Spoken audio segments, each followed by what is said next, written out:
बिस्मिल्लाहिर्रहमानिर्रहीम। अस्सलाम वालेकुम। आप देख रहे हैं टीडीपी एनालिटिका।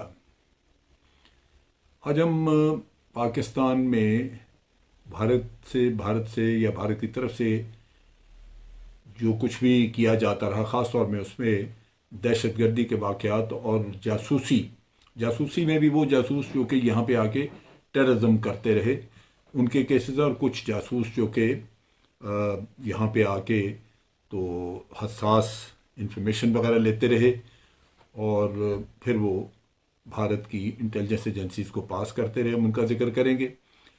आप सबको कुलभूषण का तो सारा पता है कि कुलभूषण जो है वो ईरान की जो बंदरगाह है चाबहार, वहाँ पे उसका इंटेलिजेंस का अड्डा था और ये उसने वहाँ से इसलिए रखा कि वहाँ से उसको ऑपरेट करने में बलूचिस्तान और फिर सिंध में कराची साइड पे उसको आसानी रहती थी वहाँ पे करने की। और इसके नेटवर्क में काफ़ी सारे एजेंट्स थे, और अगर आप एजेंट्स और एजेंट्स के आगे एजेंट्स और इन्फॉर्मर्स का अगर नेटवर्क देखें तो वो कुछ 400 के करीब लोग थे जो काम कर रहे थे। उसका केस तो अभी ताज़ा है। आपने देखा कि इंटरनेशनल कोर्ट ऑफ जस्टिस में गया इंडिया, और चूँकि यहाँ पे उसने बड़ी कत्ल व गारत करवाई हुई थी इस एजेंट ने, ख़ासतौर पर बलूचिस्तान में, तो इस वजह से पाकिस्तान डिटरमिन्ड था कि इसका ट्रायल यहीं होगा। ट्रायल में उसको सज़ाए मौत हुई, और इंटरनेशनल कोर्ट ऑफ जस्टिस में जब ये चैलेंज हुआ, ये चैलेंज हो नहीं सकता था क्योंकि पाकिस्तान ने इंटरनेशनल कोर्ट ऑफ जस्टिस की सिक्योरिटी मैटर्स में जो रिस्ट्रिक्शन कबूल नहीं की हुई थी, उसको भी दस्तखत नहीं किया हुआ था। लेकिन मियाँ नवाज शरीफ साहब गालिबन उनको उनके दोस्त जंदल ने ला के पैगाम दिया मोदी साहब का, और जंदल जो है वो चूँकि इनका स्टील कारोबार में मेरा ख्याल है वो उसका ताल्लुक वास्ता है, तो उसको ओबलाइज करने के लिए हुकूमत ने एग्री कर लिया कि ठीक है इंटरनेशनल कोर्ट ऑफ जस्टिस में ट्रायल हो। वहाँ ये बात चली, और वहाँ पे आपने देखा कि वहाँ से कहा गया कि आप इनको डिप्लोमेटिक एक्सेस दे दें, यानी डिप्लोमेटिक मतलब ये कि उनके जो सफ़ीर वगैरह यहाँ पे हैं भारत के, उनको मिलने की इजाज़त दे दें, जो मिलने के लिए इजाज़त दी गई। लेकिन चूँकि वो कुलभूषण सब चीज़ें, सब कुछ अपने करतूतें जो हैं वो उसका एतराफ़ कर चुका हुआ था, सबूत और शवाहिद मौजूद हो गए हुए थे, उसके साथ जिन लोगों ने कोलैबोरेट किया वो पकड़े जा चुके हुए थे, तो इस वजह से वो तो मुकर नहीं सकता था। लेकिन उसने जब अपने देखा अपने सफारत खाने के लोगों को, तो वो चढ़ दौड़ा, उनको कहने लगा ऐसे ही आ गए आप मेरे लिए बहादुरी का तमगा लेके आए। तो वो बड़े शर्मिंदे हुए, वो बच कर रहे थे, लेकिन वो चीखता रहा कि मेरे लिए बहादुरी का तमगा लेके आए, मैंने इतना बड़ा काम किया, मैं आपके मुल्क के लिए इतना अरसा काम करता रहा। तो ये वो चीज़ है जो कि एक आदमी का एतराफ़ और सामने वो तमगा मांग रहा है। लाज़मी बात है कि कोई भी शख्स उसके लिए रहम की बात नहीं कर सकता। सज़ाए मौत उसको दी गई, लेकिन वो अभी तक एग्जीक्यूट नहीं हुई क्योंकि यहाँ पे इस्लामाबाद हाई कोर्ट में केस चल रहा है जो कि एक इंटरनेशनल कोर्ट ऑफ जस्टिस के अहकाम के मुताबिक है। उनको रिव्यू के लिए वहाँ पे फिर सहूलत दी गई है, और भारत चूँकि अपना वकील नहीं करता तो हर दफ़ा वो तारीख आगे चले जाती है। भारत टाल टखा कर रहा है, टाइम बाई कर रहा है।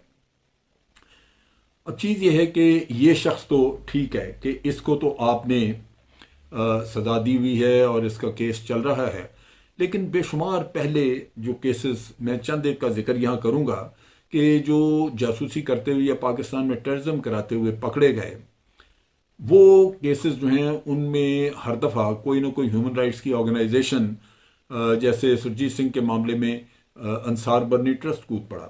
वो इंसानियत के नाम पे और इस तरह की बातें करके तो वो हुकाम को मजबूर करते हैं, इंटरनेशनलाइज कर देते हैं केस को कि जी इसको रिहा किया जाए, ये बेगुनाह है। मैं पूरे अपने तजर्बे से बात करता हूँ कि ISI बहुत ही इस मामले में मोहतात है। ऐसा हुआ नहीं कभी कि कोई बेगुनाह पकड़ा गया हो। जब वो इंटेरोगेट करते हैं, चीज़ें सामने आती हैं, उसकी रोशनी में सिर्फ वो नहीं बल्कि और भी लोग पकड़े जाते हैं, पाकिस्तानी पकड़े जाते हैं। तो ये एक ऐसा अमल है जहाँ पे मैं समझता हूँ कि अगर आपके ISI इसमें पूरी तरह तहकीकात ना करे या वो इतने अलर्ट ना हों, तो ये एजेंट तो इतना नुकसान कर जाएं, और फिर ह्यूमन राइट्स वाले जो आके मज़े करते हैं, आके इनको छुड़वा के तो दुनिया में वाह वाह करवाते फिर अपने लिए, वो मेरा ख्याल है बड़ा तकलीफ देह है।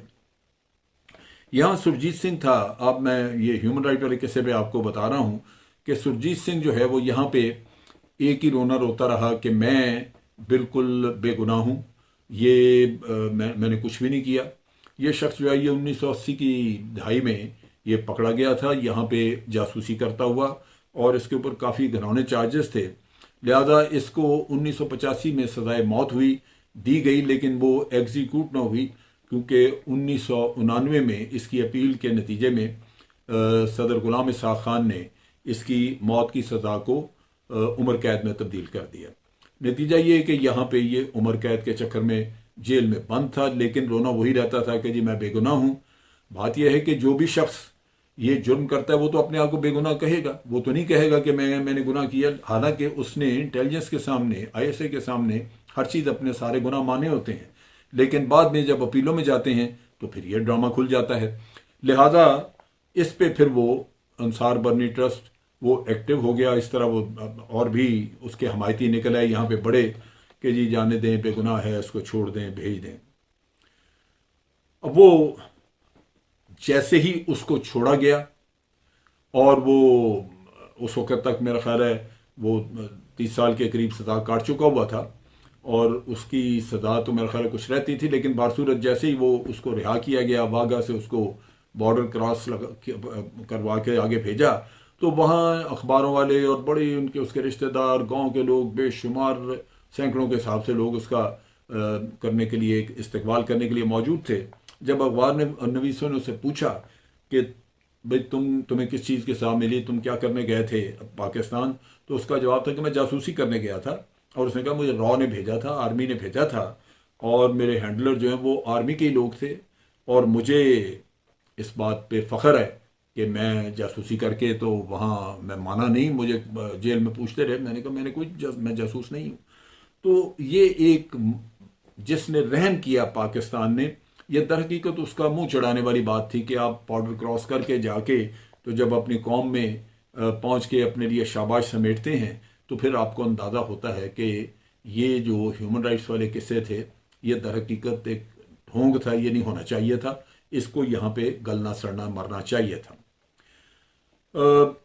अब जो यादेव का जो किस्सा है उसका तो आपको पता है कि यहाँ पे उसका कोर्ट मार्शल हुआ। अच्छा, कोर्ट मार्शल की बात जो है ये समझनी चाहिए। आम आदमी अगर कोई सिविलियन पकड़ा जाता है जासूसी करता हुआ, तो उसका कोर्ट मार्शल नहीं होता, उसका ट्रायल सिविल कोर्ट में होता है, सिविल कोर्ट उसको सजा देता है। लेकिन अगर कोई सर्विंग ऑफिसर पकड़ा जाए, सर्विंग जवान पकड़ा जाए, जो कि साबित हो जाए कि वो अभी सर्विस में मौजूद है, भारत की आर्मी की सर्विस में मौजूद है, या नेवी एयरफोर्स की सर्विस में मौजूद है, या कोई भी किसी मुल्क का जो आदमी जासूसी में पकड़ा गया वो अगर हाजिर सर्विस आदमी है, तो उसका कोर्ट मार्शल होगा। लिहाजा यादेव का पाकिस्तान आर्मी में कवानीन के मुताबिक कोर्ट मार्शल हुआ, और कोर्ट मार्शल में उसको सजाए मौत दी गई। इसने सिर्फ जासूसी नहीं की हुई थी, इसने दहशत गर्दी के वाकयात भी करवाए हुए थे। बहरहाल ये तो अभी केस ताज़ा है, चल ही रहा है, लेकिन मैं चंद पुराने केसेस की बात करता हूँ। एक आदमी था सरबजीत सिंह। सरबजीत सिंह जो है वो भी, उसको हमारी इंटेलिजेंस ने 1990 में पकड़ा था। अब ये शख्स जो है ये 27 साल उस वक़्त यंग आदमी था।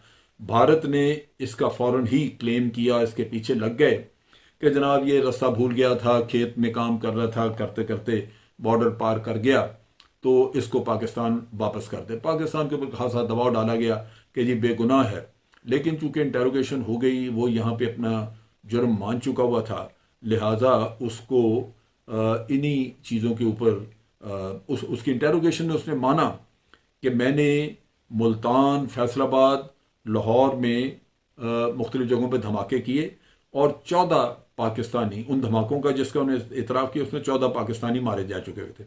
लिहाजा इसको छोड़े जाने का कोई वजह ही नहीं थी, छोड़ा नहीं जा सकता था, इसको सजाए मौत हुई।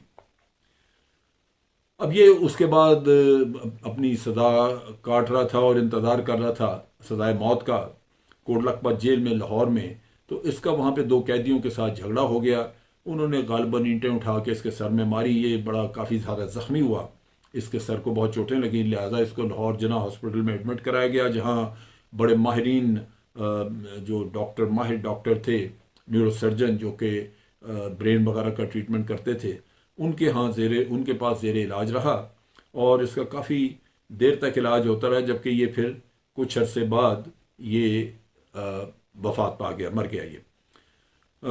इसने तकरीबन 35 साल पाकिस्तान की जेलों में गुजार लिए हुए थे और इस दौरान में ये यही कहता रहा कि मैं जासूस नहीं हूँ, मैंने कोई ऐसा काम नहीं किया। फिर एक ISI ने एक और पकड़ा था जिसका नाम था कश्मीर सिंह। कश्मीर सिंह को इसी तरह वो जेल काट के जब वापस गया तो यहाँ उसने सज़ा काटी, लेकिन अभी वो सज़ा पूरी नहीं थी कि उसने रहम की अपील वगैरह की और वो अपील जनरल मुशर्रफ ने, जो कि उसके सदर थे, उन्होंने उसकी रहम की अपील करके तो उसकी बकिया सज़ा माफ़ कर दी, जिसकी वजह से ये वापस गया। और जब भाई वापस गया तो उससे पहले तो ये यही कहा जाता रहा कि ये बेगुनाह है, लेकिन जब वापस गया तो इतना बड़ा उसका इस्तकबाल वहाँ पे, क्योंकि वो भारत के लिए जासूसी कर रहा था, हीरो था उनका। और वहाँ पहुँच के उसने कहा कि जनाब मैं तो वो करके आया जो मेरे वतन के लिए ज़रूरी था, मैं अपने मुल्क की ड्यूटी पूरी करके आया हूँ। और फिर ये भी पता चला कि जब वो हमारे पास कैद था तो उसके ख़ानदान को 400 रुपया महीना उसकी आर्मी जो है वो भिजवाती रही, देती रही, लाजमन इसी वजह से कि उन्होंने भेजा हुआ था और वो यहाँ सज़ा काट रहा था। तो उसने भी यही जो रिपोर्टर्स, अखबारी रिपोर्टर्स वगैरह थे, उनको यही बताया कि मैं अपने मुल्क की खिदमत की है, मुझे कोई मलाल नहीं, मैं उधर जेल काट के आया हूँ। और उसने बड़े फ़ख्र से कहा कि जी पाकिस्तानी अथॉरिटी जो हैं वो भी मुझसे कुछ उगलवा नहीं सकी। इसी तरह एक और था रविंद्र कौशिक, ये भी एक राजस्थान से ये शख्स क्रॉस करके आया था और राजस्थान में इसको इंडियन रॉ ने रिक्रूट किया, 2 साल वहाँ पे इसको ट्रेनिंग कराई, ट्रेनिंग करा के उसको फिर पाकिस्तान में लॉन्च किया। और ये आप ज़हन में रखिए कि सियालकोट सेक्टर, लाहौर कसूर सेक्टर और फिर आगे राजस्थान सेक्टर, ये 3 मेन सेक्टर्स ऐसे हैं जहाँ पे कि ये अक्सर औकात जासूसों को वहाँ से निकालते रहे हैं। इन सेक्टर्स में क्या वजह थी कि क्यों यहाँ से जासूस गुजर जाते थे, मैं नहीं कह सकता, लेकिन लाजमन कहीं सिक्योरिटी लैप्सेस होंगे कि जो या आपके इलाके के देहातों के बास लोग जो हैं वो मिले होते हैं और उनको भी प्लांट कर दिया जाता है, वो पैसे लेके किसी को क्रॉस करा देते हैं और वो अपने पास रात ठहरा लिया, फिर उसको जाने दिया। तो ये मुश्किलात भी आ सकती हैं, लेकिन इनके बावजूद मैं वो चंद मशहूर केसेस जो हैं मैं उनका जिक्र कर रहा हूँ। इसको 1975 में पाकिस्तान रवाना किया गया वहाँ से। अब ये ज़हन में रखिए कि जो राजस्थान का इलाका है, यहाँ से अक्सर औकात ये जो जासूस आते थे या वहाँ से ऊँटों पे रख के तो वेपन्स लेके आते थे। ये 1971 में जब बांग्लादेश बन गया तो उसके बाद ये मसला शुरू हुआ कि सिंधु देश की कहानी और GM सैयद का जो ग्रुप था वो यहाँ से हथियार भी वसूल करता था भारत से, और फिर यहाँ उनको जासूस भी आते थे जो कि पैगाम रसानी और पैसा वगैरह मुहैया कर जाते थे। सो ये उस ज़माने में एक बहुत बड़ा चैलेंज बन चुका था कि एक तरफ तो अफ़गानिस्तान से काम हो रहा है पाकिस्तान के ख़िलाफ़, वहाँ भारत ने कदम जमाए हुए हैं, वहाँ से आपको पख्तूनिस्तान का ख़तरा आपके सर पे मंडला रहा है। बलूचिस्तान में इंसर्जेंसी क्रिएट की 1973 में शुरू हुई थी, वहाँ अलहदा जासूसी का काम शुरू है जो कि इंसर्जेंसी को भड़का रहा है, और बलोच अमूमन सरदार अपने लोगों को दूसरी तरफ भेज देते थे अफगानिस्तान में, वहाँ से ट्रेनिंग और पैसा लेके आके तो पाकिस्तान में वो गड़बड़ करते थे।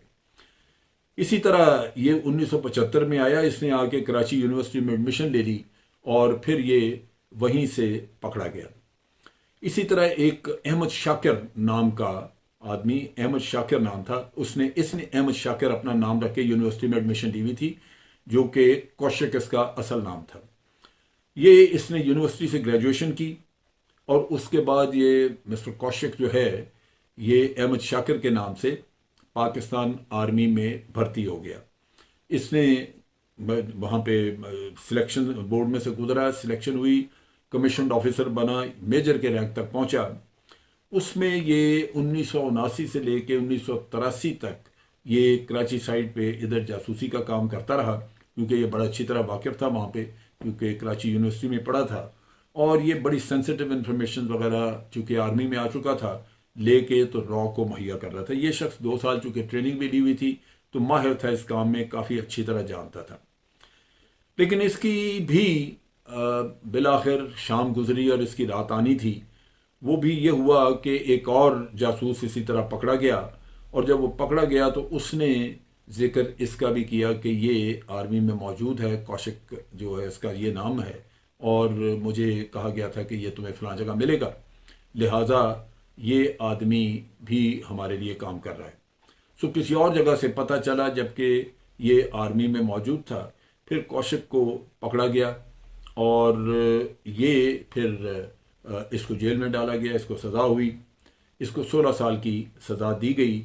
लेकिन ये 2001 में जेल में, मुल्तान जेल में था जहाँ ये मर गया, इसको नमूनिया हो गया था और उसकी वजह से ये वहाँ पे मर गया। एक और शख्स जो कि मुसलमान ही था, शेख शमीम उसका नाम था, उसको भी 1989 में जासूसी के जुर्म में पाकिस्तान ने, ISI ने उसको अरेस्ट किया, और उसके भी ऊपर चार्जेस यही थे कि वो रॉ को काफ़ी सारी इंफॉर्मेशन यहाँ पे एज ए सिविलियन बाहर से लेके तो वो इंफॉर्मेशन दे रहा है। इसको ISI ने जब पकड़ा तो ये रेड हैंडेड बॉर्डर के करीब ये उनको कुछ इंफॉर्मेशन पास कर रहा था।